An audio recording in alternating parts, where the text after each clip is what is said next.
God works best in the person that you are right now.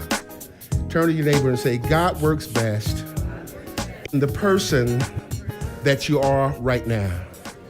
Wait a minute, and now just turn around and say it to me. Say, God works best in the person that I am right now, because I can't be any better.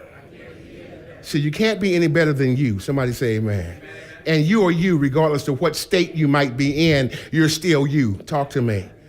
You're still a work undone, and you're still a work in progress. Somebody say amen. But you're the same clay, somebody talk to me, that God chose to make a mold out of. Somebody say amen. And did you hear what I said? But he's not finished with me yet. Amen, amen. He tells us, Paul made it known to the people. You know, first of all, he asked us a question in Corinthians. He said, listen, who has bewitched you?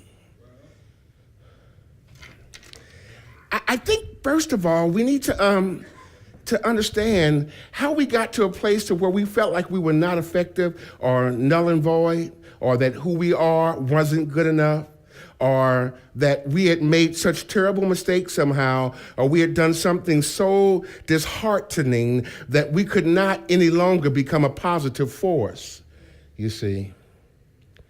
You got to understand who's speaking that language, and you got to need to understand that it's witchcraft, and it's trickery, and it's only poppycock, and it's something that is the language that only the devil speaks, because he's afraid that if you find your power, that something inside of you is going to expose him, and he's no longer going to be effective in the community where you live. Somebody say amen. So the first thing that has to happen is that he's got to shut you down.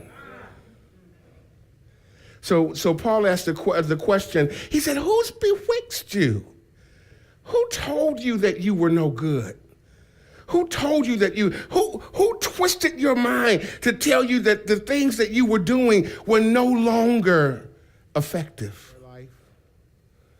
You know, falling into a carnal or a physical depression is very much like falling into a spiritual depression. As a matter of fact, for those of us who are spiritual, we fall first into a spiritual depression, and then our physical turns into a physical depression.